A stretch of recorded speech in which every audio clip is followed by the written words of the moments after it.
Namaste. What is sovereignty?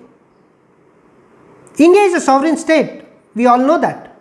But we also know that Karnaraka or any other states are not sovereign in its nature or through its power.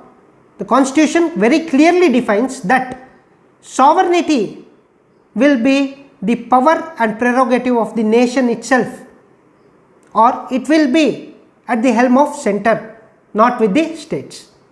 Even then, the controversy raised for the simple reason that during the Karnataka state elections 2023, Congress President Sonia Gandhi, former President Sonia Gandhi, was speaking in a public rally.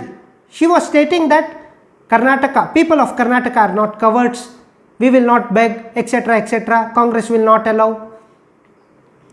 She did not directly speak about sovereignty, but the official Twitter account of Karnataka Congress very clearly said that Congress party will not allow anyone to take away the unity, integrity and sovereignty of Karnataka. This became the epicenter of this controversy. Why? Because no state is sovereign in this country. We have many states, union territories, national capital region. None of them are sovereign. India, that is Bharat, that is sovereign. Karnataka, Punjab, Kerala, they are not sovereign.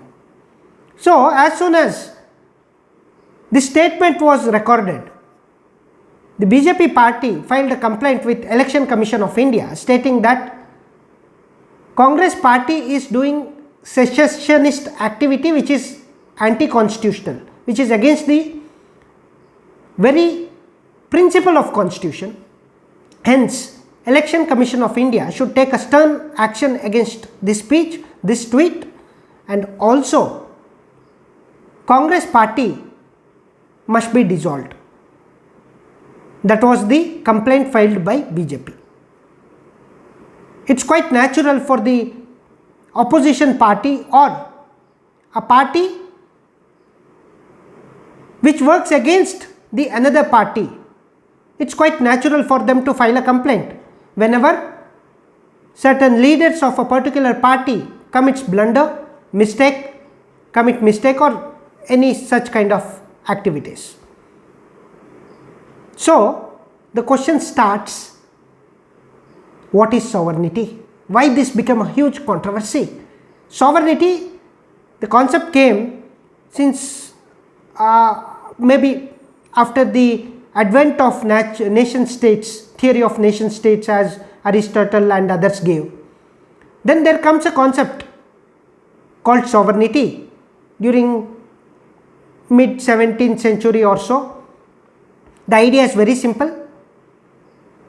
A nation will have a supreme power, that is a sovereignty.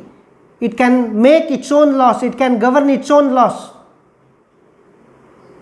It is not being ruled by other states. It is not a colony. It is an independent state. It has got the supreme power which will govern its laws, which will rule the state without the external interference, external or internal.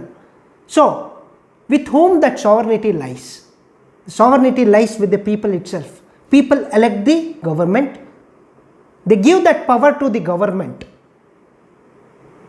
The national government, the union government will enjoy that power of sovereignty, which will make laws, which will frame the supreme power of this land, supreme laws of this land, and no other force can intervene in the matters pertaining to India. At the same time, sovereignty also means one can take or one can attack or one can cede a new property, new land, or take some new land. With respect to Bangladesh land boundary agreement, we gave away certain portion of the land and we took certain portion of the land from Bangladesh. So it's a power of sovereignty. The states could not do it. States cannot do it. West Bengal or Assam or any other states, they may have said that we will settle the border issue even if it is an international matter, but it is related to our state, so we will sort the border issue. No, states are not given the authority of sovereignty. They cannot do that border readjustments. It is the union which can only frame laws with respect to borders. That also comes under this sovereignty. Why I am elaboratingly stating this is because, once again, as the preamble says, we the people of India, having solemnly resolved to constitute India into a sovereign. The first word of the preamble itself, the very concept says we are sovereign, that is India is sovereign. Preamble or constitution nowhere says that Karnataka is sovereign, Punjab is sovereign. Nowhere it is mentioned. Nobody can say this, because it is very clear that a nation is a sovereign, not these states. And again, to move ahead, when I say sovereignty, we must also understand the Article 1 of the Constitution, which states India, that is Bharat, shall be union of states, which also means implicitly, which explains that India is not states union. There is a difference. India is union of states and not states union. Which country in the world is states union? If I have to say, America is the good example, for the simple reason that 50 states came together and formed a country. But in case of India, it is the union which formed first. As a nation, we united everyone in the first place. Only then states were formed, which also says that India is a state of indestructible union. That union cannot be destructed, but states can be. We have seen recently Andhra Pradesh. We have seen the example of reorganization of Andhra Pradesh Act 2014. Before that, many states were formed from big states. Many states, whether it is newly formed, their boundaries were redrawn for the strategic, for the political, for demographic or any other purposes whenever the parliament has decided to do so. Jammu and Kashmir, Article 370 abrogation. If states were given the permission, or if states were said to be sovereign, by now Jammu and Kashmir would have said, because of the instigation of separatists and ISI and Pakistan and other external forces, they would have announced that we no more belong to India, we are a separate state because we are sovereign. But Constitution very firmly, and also thanks to our forefathers who did not give that permission to any of the states. Therefore, any party, if they say that states are sovereign, then they are committing a mistake, they are committing a blunder, they are speaking in terms of breaking India, they are speaking like secessionist voice. Already in certain parts of the countries, the so-called fringe radicals who are actively working against the sovereign interest of the nation will use these words for their petty political or petty purposes, which may destroy the very sanctity, unity and integrity and sovereignty of this land, that is India. Therefore, it is very clear the sovereignty, that is the supreme power of the land, resides with the center only, and states are not sovereign. Karnataka cannot be sovereign any day. If Karnataka says, I want to separate from India, then it is committing a crime against India, because Constitution has very clearly stated that as a nation these states were formed. Tomorrow if India decides,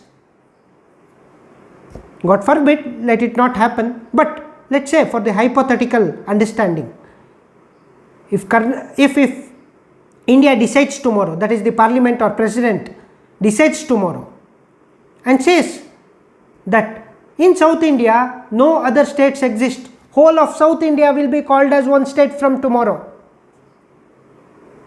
The power resides with the parliament. It can do so. Or it can say Karnataka will be divided into two pieces, or Kerala will be divided into two pieces, or Kerala will be merged with Karnataka, or Karnataka will be merged with Tamil Nadu. Anything center can do. Of course, it has to use its rationality, scientific temperament, scientific study to do any of these changes. Otherwise, the chaos crisis will persist.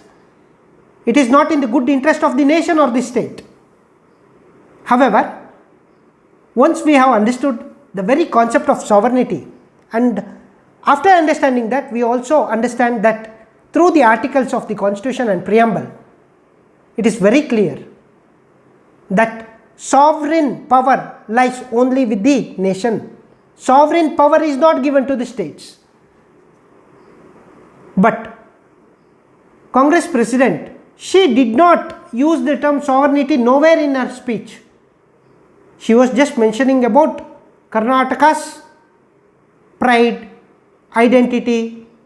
Implicitly, it was about the concept of, whether I can use it or not, I don't know, but it's a kind of that you are a separate, you are supreme. That kind of tone was there in the speech. However, she did not use the term Karnataka is sovereign, whereas the Twitter account of Indian National Congress used this by stating that we will not, Congress party will not allow anyone to take away the sovereignty of Karnataka. There comes the crime, there comes the blunder. There they have to explain it to the people of Karnataka as well as to the people of India, that such a crime is not acceptable. Tomorrow if they go and say the same thing in Punjab, the sovereignty of Punjab cannot be questioned by Government of India. It is not just a crime, it is not just a sedition act, it is also the act of breaking India, which is unacceptable when we say India with unity and integrity, which also has the sovereign powers. Therefore, this controversy is hugely used by BJP. However, the crime was committed in the first place by the Congress Twitter handle, official Twitter handle. Therefore, they need to give the explanation. More than the explanation, they need to seek the apology and take back their words. Otherwise, it will be considered or taken as a record for the future, may be misused by miscreants, which will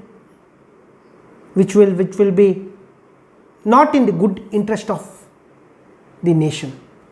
Once again, sovereignty is, must and should lie only with the nation, and constitutional makers with very deliberate and very logical thinking, they have ensured that states do not have the power of sovereignty.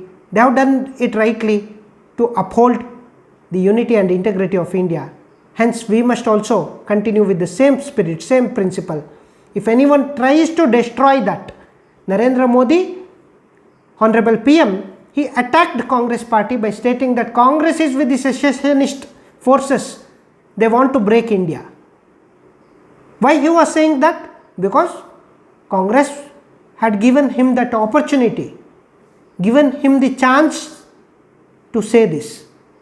However, being very educated, being very rational, being thoughtful Indians, we fellow citizens, we must understand, putting aside the politics, that the sovereignty is the ultimate power of a nation.